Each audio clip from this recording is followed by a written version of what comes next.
Hey guys, Wade Bush Iverson here. I'm on a new iPhone 6, crazy as it is. Yeah, really exciting.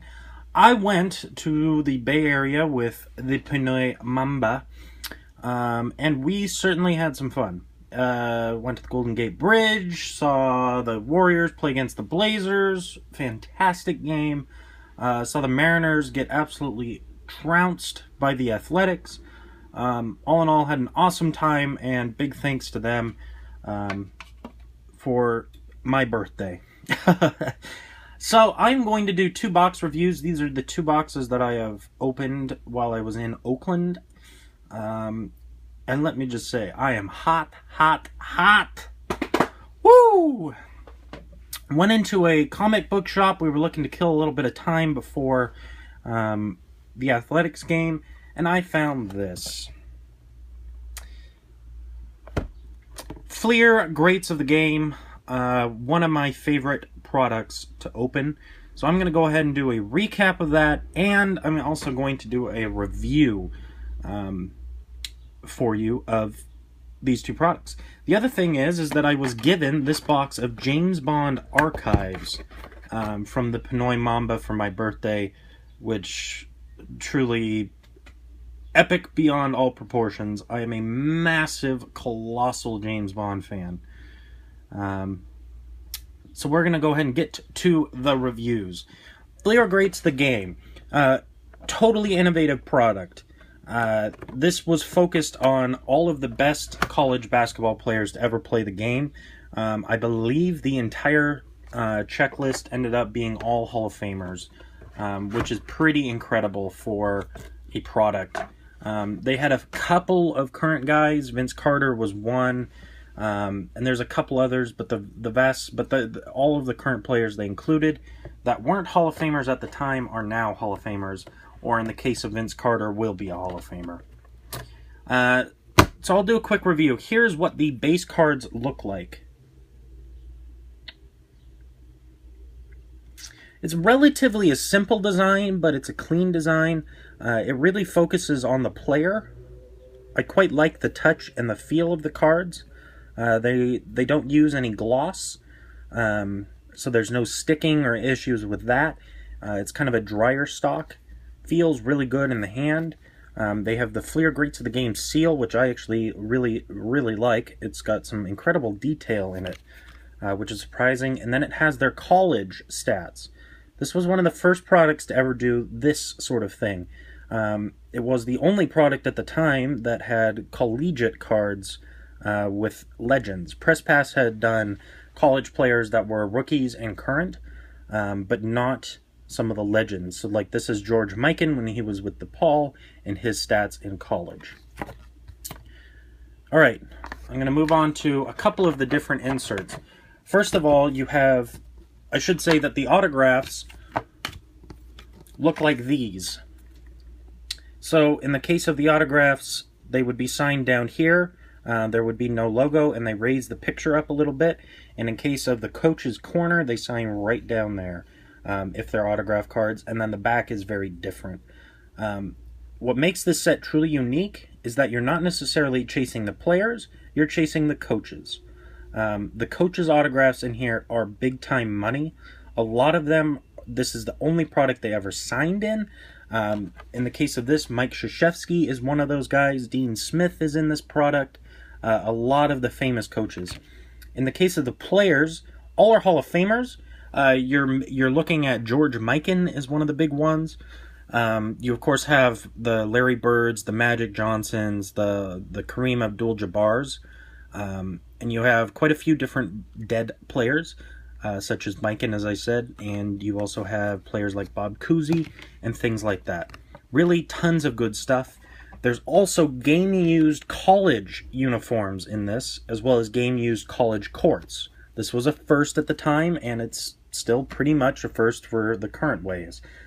Game-used collegiate uniforms are very, very, very rare. They're hard to track down, especially some of the legends, but Fleer was able to do it, and I give him props for that.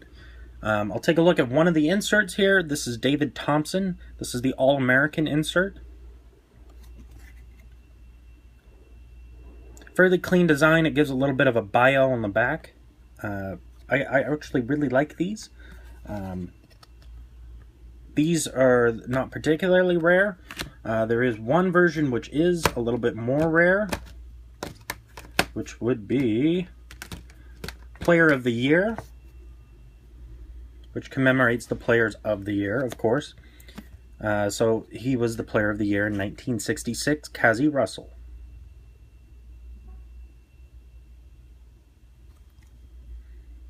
It's got kind of a holographic feel to the player actual portion, as well as the Player of the Year, and the rest still stays within the same style.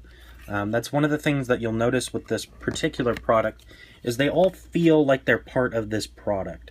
There's some things like when you're in EX and you get a Jambalaya card, it's totally different in terms of the design from any of the other cards in the Fleer product. This one particularly tied together nicely.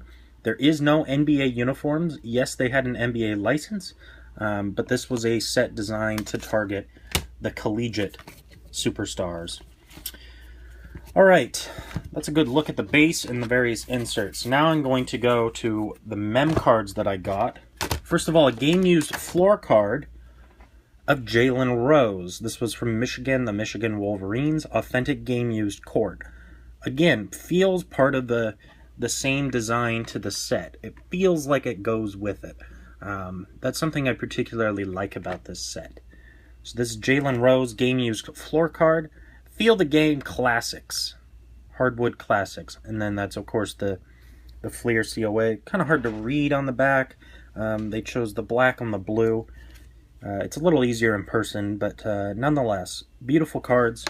And then the other one that I got, which I absolutely loved, this is North Carolina game used of Mr. Vince Carter. So this is actual authentic game-worn jersey from his North Carolina Tar Heel uniform. As you guys may know, college players have a tendency to use the same uniform for all of their games, so it's incredibly rare to be able to get swatches like this. Absolutely fantastic. This one's a little bit better. They choose the background color in the back based on the team's color. So the Michigan Wolverines were dark navy blue, so they chose blue. Light blue for the Carolina Tar Heels. Or should I say baby blue. So that was pretty epic. Now we'll get to the autographs and why I absolutely adore this product. This is one of the, probably one of the top 5 most impressive autograph signing sets. They're all on card, absolutely gorgeous. And so here we go. I managed to get Bob Knight. For those of you that don't know, very famous for coaching at Indiana. One of the all-time greatest coaches of all time. Just insane. I was absolutely stoked to hit this. This is going in the PC for life. Bob Knight, very rare signer. If I'm also not mistaken, this is the only autograph card where he is pictured in his collegiate uniform playing. Most, if not all, of his other autographs are in his coaching gear, I should say. His polo. Another cool thing from this set that I have is a Bob Knight coaching used jersey, or shirt, I should say. So I've got the coaching with the game used piece of his polo shirt, and then this autograph. Beautiful card, books insanely high. And then one of the other cool ones, just red hot for me, Mr. Larry Bird. Now this was a particular short print, so this one actually books in at $300. Larry Bird. Beautiful on-card signature. These aren't going to fade. There's no problems with them. The card design was simple, sleek, and awesome for the autographs. The black really pops right off the white, and the gold sets apart in terms of the border. The other borders are blue like that, so you can see the different pop to them. Absolutely beautiful. And then, of course, the back is the certificate of authenticity, which I always liked. So that is Fleer Greats of the Game. one of my all-time favorite products. This one in particular is going to get an A- from me. The reason I don't give a full A or A+ is based on the fact of the inserts. I'm not a particular overly large fan of them. There's not many different inserts, and there's no real chase insert set. So you're only really typically looking for the autographs in the game used out of this. This is one of the few products that Fleer didn't put a ton of different inserts in, which is kind of surprising to me.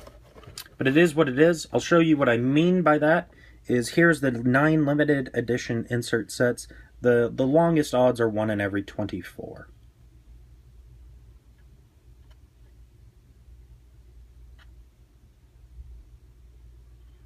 Coach's Corner, 1 in every 10. All-American Collection, 1 in every 6. And the various inserts. Totally awesome. But I would have appreciated one of their other sets in here. Insert sets. I think you could have done more with the insert sets, but this was a historic product nonetheless, and one of the most innovative products of all time with one of the best autograph signings. Absolutely in love with it. A- it gets from me. Close to perfection, but not quite there. The price was also very right at the time of the release, and it's still very reasonable today, which is something that doesn't happen. With the autograph checklist today, if this was a Panini product or a newer product, I could easily see with a little bit of a rearrangement, maybe making this a hit-only one-pack thing. This could probably be in the neighborhood of $400 to $500 a box, if that were the case. I got a steal on this, super excited, totally got my money back and more. But no matter what, the cards that you get autographed from here, you're going to absolutely love. I've done 18 packs is the other what I've found. I posted that video a little while ago. I pulled a Bob Cousy and a Bill Walton, as well as a Chris Webber floor card from those 18 packs. So all 4 Hall of Famers. Can't say enough about that product. Well, my makeshift tripod's not working so well. Alright, we're back. Next, I'm going to do a review of James Bond Archives. I'll probably post that in the second video, so that it's going to be coming right up. See you guys.